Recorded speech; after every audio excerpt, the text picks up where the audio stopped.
상고하도록 하겠습니다. 유다는 본문에 야곱이 축복하고 있는 네 번째 자녀에 대한 메시지를 잘 나타내 주고 있는 그런 사람입니다. 유다는 원래 예후다라는 그 히브리 발음으로 예후다라고 불려지는 용어인데, 이 유다는 바로 찬양받다, 찬송받다, 찬양, 찬송이라는 의미를 가진 그런 존재로 제시되고 있습니다. 이 유다에게 야곱은 몇 가지로 큰 축복을 보여주고 있는데, 이 유다는 어머니는 레아였습니다. 야곱에게 첫 번째 아내가 있었는데 그는 큰 언니이자 라헬의 언니였던 레아였는데 레아의 자녀로서 태어납니다. 놀라운 것은 라헬이 사랑은 받았으나 라헬로 말미암아 예수 그리스도 오시는 길이 열려지는 것은 아니고, 큰 언니였던 레아를 통해서 예수님 오시는 길이 그 넷째 아들 유다를 통해서 예수님께서 오시는 계보가 마련이 됩니다. 여기서 알 수 있는 것은 하나님께서는 다양한 은사를 가지고 또 다양한 형태로서 사람을 쓰시기도 하고 섭리하시기도 하는데, 라헬은 화려하고 화사하고 고운 여인이었으나 그래서 요셉과 같이 베냐민과 같이 준수한 자녀들을 낳기도 하였으나, 그러나 묵묵하게 라헬이 남편에게 사랑받는 동안 어떻게 보면 약간은 음지에서 언더그라운드에서 묵묵하게 남편 야곱을 따랐던 레아, 착하고 큰 특성은 없었으나 조용히 섬겼던 레아를 통해서 예수님께서 오시는 길이 준비되고 있다는 것도 또 우리가 주목해 보아야 할 내용입니다. 우리는 역사에서 두각을 나타내는 1인자들을 통해서 역사는 형성되고 조성되고 주도되는 것 같지만, 그러나 보이지 않는 가운데서 일관되게 또 겸비하게 일하고 수고하는 역할을 감당하는 분들을 통해서 더 큰 경륜과 섭리적 역사들, 큰 구속사의 그림들은 그려질 수도 있다는 것입니다. 우리 또한 우리가 아주 화려하게 쓰임받는 인생을 살지 아니할 수도 있습니다.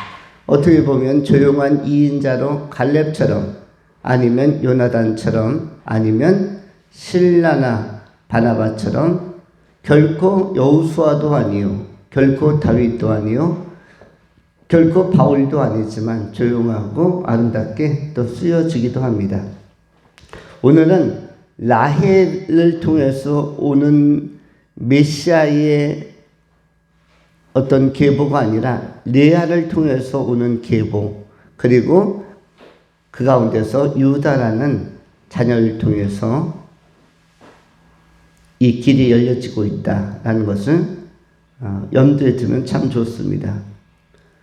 유다는 특성상 점진적인 지도력을 가지고 영향력을 행사하는 조용한 아들이었습니다.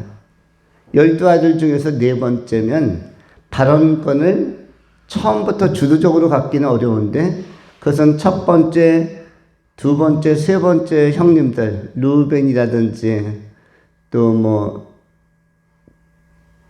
레위라든지 여러 형들이 있죠. 그런데 이런 형님들 뒤에 네 번째로 자리하다가 천천히 그러나 유연하게 일어나서 조용히 힘을 키우는, 그리고 지도력을 발휘하고 영적 영향력을 나타내는 그러한 아름다운 점진적 지도력과 리더십을 갖춘 사람이 바로 유다였습니다.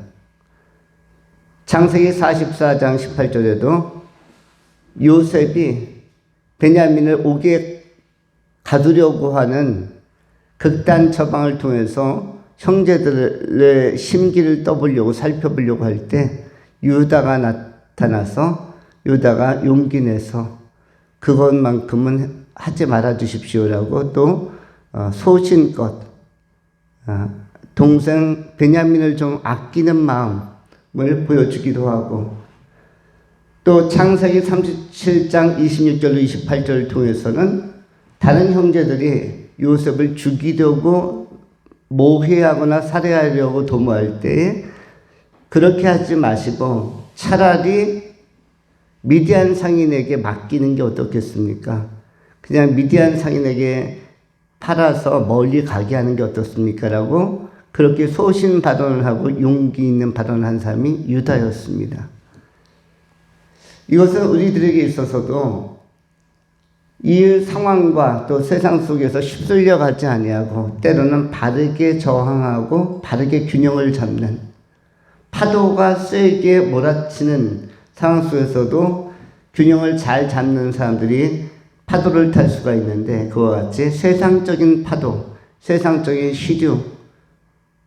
시류에서도 불구하고 세속에 물들지 않고 균형을 잡는 사람들이 꼭 필요한데, 로마서 12장 1절 2절에 나타나는 것처럼 이 세대를 본받지 말고 마음을 새롭게 함으로 변화를 받으면서 하나님 앞에 영적인 산 제사로, 영적인 예배자로 반듯하게 서라는 바울의 권면과 같이 세속의 파도에, 풍파에 휩쓸리지 말고 세속화의 경향성과 조류에 흔들리지 말고 오히려 세속화가 아니라 세상성, 성숙한 세상성을 가지고 세상을 긍정과 또 통찰의 안목으로 바라볼 수 있는 시각을 키우는 것이 중요한 것처럼 우리에게 이런 반듯한 영성과 균형이 필요한데, 유다에게 이러한 요소들이, 이러한 면모가 드러나기 시작합니다.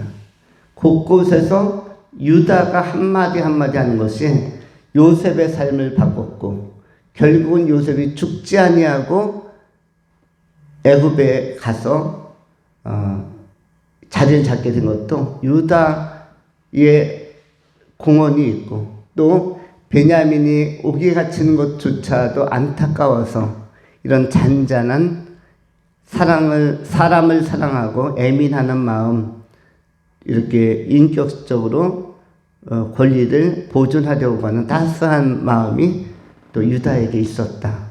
다른 모든 형제에게 나타나는 것이 아니라 유다만이 이러한 고유한 일들을 감당합니다. 이 유다에게는 베레스라는 아들이 있었고, 베레스는 다윗의 10대 선조인데 바로 이 베레스가 유다의 아들로서 소개되고 있습니다. 마태복음에도 예수 그리스도 오시는 그 족보 가운데 유다, 베레스 이렇게 쭉 이어지다가 다윗까지 전개가 됩니다. 유다, 하나님께서 쓰시는 회복과 구원의 통로인데 이 유다를 통해서 바로 예수님께서 이 역사 안에 들어오게 되는 것입니다. 남은 생애 동안 이 유다의 그 진솔한 심성과 또 때로는 균형 잡힌 반듯한 감각들, 또 하나님 앞에 잠잠히 사랑받아서 출애굽할 때 유다는 12지파 가운데 더욱 제일 많은 인구수 백성들을 거느리고 출애굽의 여정에 오르게 됩니다.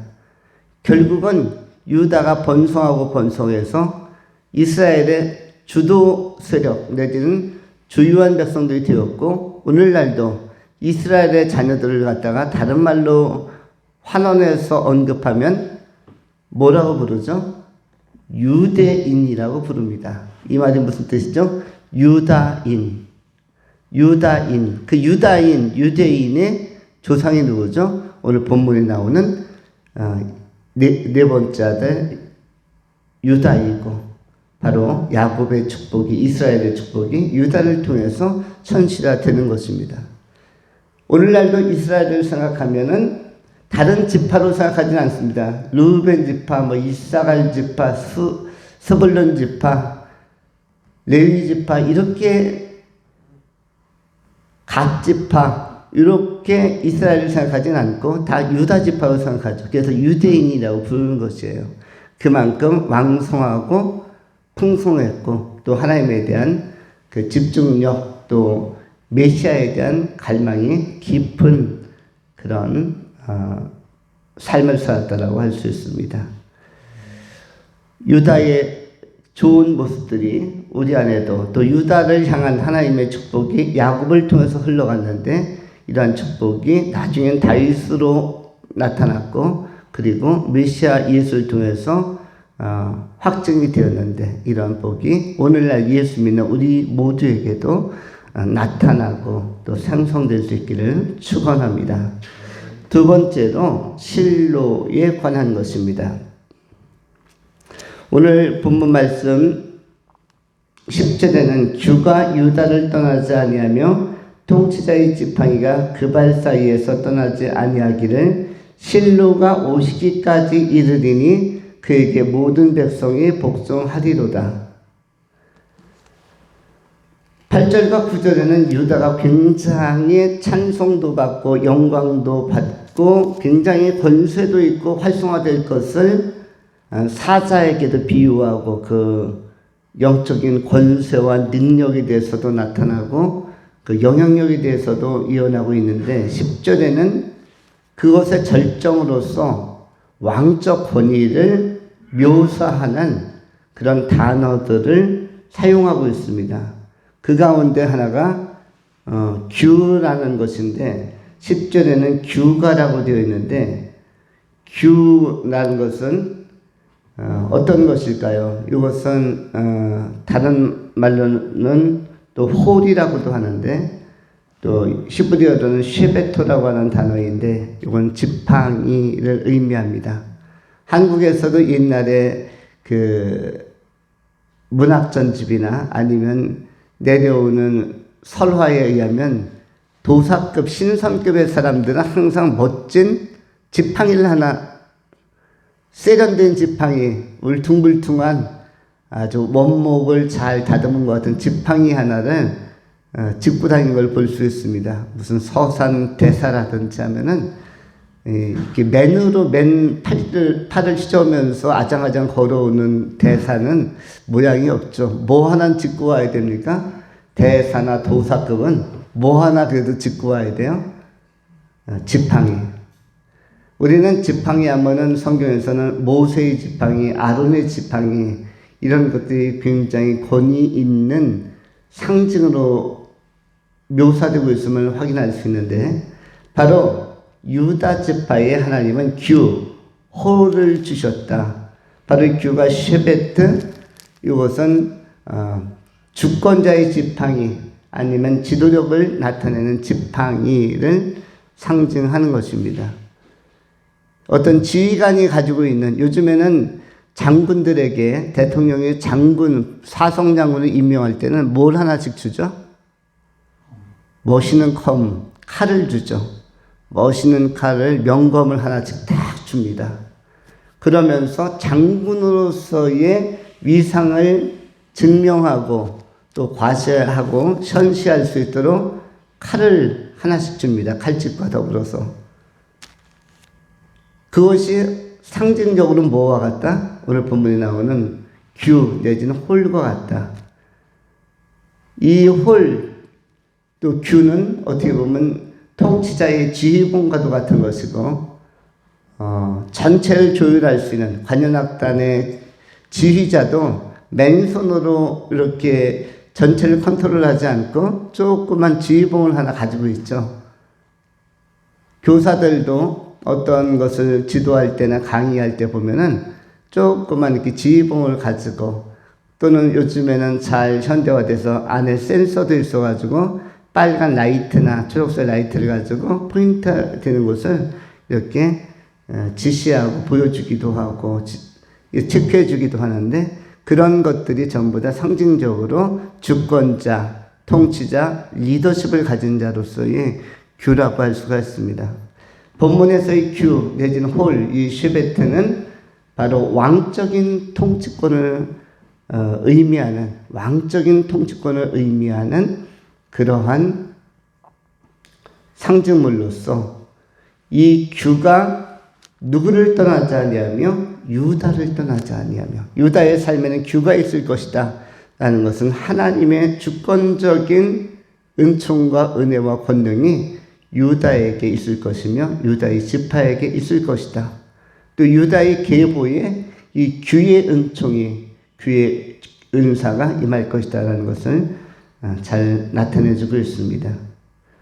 또 한 가지 나오는 것이 바로 실로라는 단어가 오늘 본문에 있는데, 이 실로라는 단어는 인격적인 인칭 대명사처럼 지시하고 있습니다.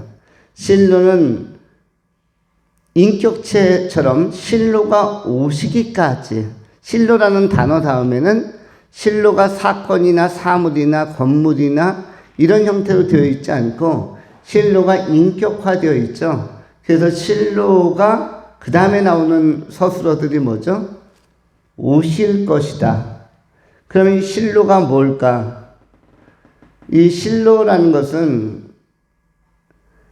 안전하다, 또 평화롭다, 우리에게 평안을 주다, 안식처, 이런 의미를 쉴로 내지는 샬로가 가지고 있는데, 이 실로라는 것은 안식을 주는 자, 안식을 주는 분, 평화를 주는 분, 화평을 주는 분, 피스메이커, 또 우리를 치유하시는 분, 우리의 구원자.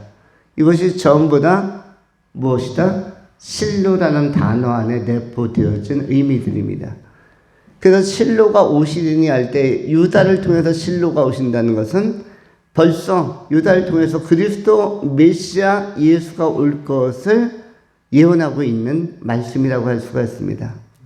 평화는 예수 그리스도 이외에는 우리 인간에게 아무도 전해줄 수 없습니다.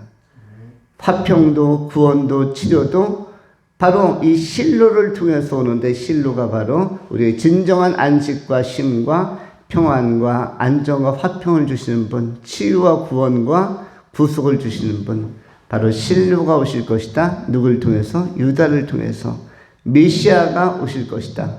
그렇다면 이미 야곱이 유다를 축복할 당시에도 메시아는 누구를 통해서 온다는 게 예언이 된 상태입니까? 유다를 통해서, 네 번째 아들 유다를 통해서 찬양받으시고 찬송받게 합당하신 메시아 예수께서 오실 것이라는 이미 예언이 된 것입니다. 이 예언적인 비전을 각 시대의 선지자들이 받아들였고, 그 선지자들이 하나님의 계시와 은혜를 공급받고 시대마다 메시아 예수가 오실 것을 선언하는 것입니다. 이사야서 7장 14절 아시는 것처럼 보라, 처녀가 잉태하여 아들을 낳을 것이요 그 이름을 예수라 하라. 이사야 시대에 예수님 오시기 750년 전에 이미 예언되고 있죠. 이런 것들은 바로 실로의 비전이 이사야에게도 계시적으로 임한 것이죠. 예수께서 화평을 주는 자로, 치료와 평화를 주는 자로, 사랑을 주고 안식을 주는 자로 오실 것이다가 유다에게 지금으로부터 4,000년 전에 예언되었는데, 그것을 중간에 3,700년 전에 이사야가 받아서 다시 임마누엘하신 예수에 대하여 예언한 것이죠. 보라, 처녀가 잉태하여 아들을 낳을 것이요, 이렇게 그 이름 임마누엘이라 하리라.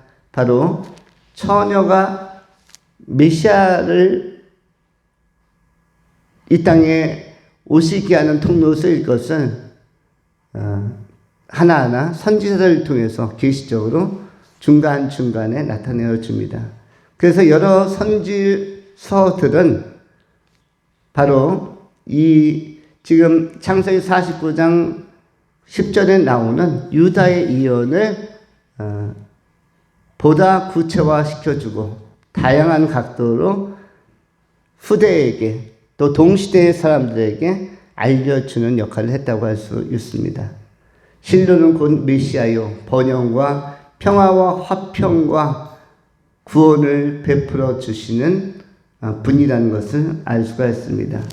그래서 실로 다음에는 본문에 기록된 말씀처럼 실로가 오시기까지라고 되어져 있습니다. 실로가 오시기까지. 바로 메시아 예수께서 이 땅에 오시기까지 모든 백성들이 복종하리로다. 바로 유다의 권세 안에서 또 유대인들의 그 번성 안에서 또 그를 통해서 오시는 이 유다의 후에 바로 예수 그리스도께서 오실 때에 온 백성들이 복종하며 순종하며 하나님을 찬송할 것이며 메시아를 찬송할 것이다가 예언되고 있는 것입니다. 이렇게 메시아가 오는 첫 번째 통로로 유다가 쓰임 받았다는 것은 굉장히 의미 깊은 것이며 야곱은 여기까지를 바라보고 지금 축복하는 기도를 하고 있는 것입니다. 야곱의 영성도 곧 변화된 이름으로는 이스라엘인데 이스라엘의 영성도 상당한 수준에 이르렀고 이 예언적인 비전이나 예언적인 능력, 그 소양과 자질, 이런 영적인 심화되고 고양된 수준은 마지막에 이스라엘 야곱은 상당 정도의 영향을 가졌다라는 것도 보여주는 것입니다. 왜냐하면 하나님께서 이 구원적 계시를 야곱을 통해서 야곱의 입술을 통해서 나타내고 있기 때문에 가시적으로 현시적으로 나타내고 드러내서 나타난 것은 첫 번째 예언인데 바로 이것이 야곱의 입술, 바로 이스라엘의 입술을 통해서 선언하고 있기 때문입니다. 야곱 이스라엘의 영성적 이런 차원과 수준까지 우리들도 또 성장하고 영적 개발을 계속해야 할 것입니다. 또한 유다가 가졌던 긍정으로서의 역할들, 또 주님께서 오시는 통로를 예배했던 것처럼 우리는 주님의 다시 오시는 통로, 메시아 예수께서 십자가에 못 박히시고 부활 승천하시고 통치하시며 재림하실 그날까지 다시 오시는 통로를 오늘날 현대의 동시대의 백성들과 세계의 모든 거민들에게, 이 세의 사람들 또 우리 주변의 사람들에게 우리는 때를 얻든지 못 얻든지 전파하고 전달하는 예수님 다시 오심에 대한 소망과 비전을 나타내는 현대적 유다로서 또 잘 쓰임받아야 할 것입니다. 주님의 영광이 여러분의 삶을 통해서도 여러분의 선한 영향을 통해서도 온누리에 온 땅에 주님 재림하실 그날까지 번져가고 또 확산될 수 있기를 축원합니다. 기도하겠습니다. 거룩하신 하나님 감사합니다. 오늘 복음의 능력 안에서 잘 쓰임받기를 기대하며 결단하며 소망하는 사람들, 오늘 유다를 통한 하나님의 구원 계시에 대하여 예언적 비전에 대하여 상고하고 또 우리가 분석하며 통찰하였습니다. 거룩하신 하나님, 실로가 오시기까지 또한 주의 영광이 실로를 통해서 나타나기까지 유다가 메시아 예수의 오심을 예비한 주요한 통로로 쓰임받은 것처럼 오늘날 현대의 영적인 유다로서 선하게 복음 안에서 살아가는 성령의 사람들, 믿음의 사람들이 예수님 다시 오심을 또한 재림을 예비하는 깨어있는 건전하고 건강한 귀한 성도님들이 다 되게 하여 주시옵소서. 유다가 아름답게 쓰임받고 베레스가 쓰임받고 다윗이 쓰임받은 것처럼 우리 오늘날 삶의 모든 성도들과 이 시대의 그리스도인들이 동일하게 소중하고 존귀한 복음의 도구로, 복음의 유통자로, 복음의 운반자로 소중하게 쓰여지게 하여 주시옵소서. 신실하신 우리 구주 예수 그리스도의 이름으로 축복하며 감사하며 기도하옵나이다. 아멘.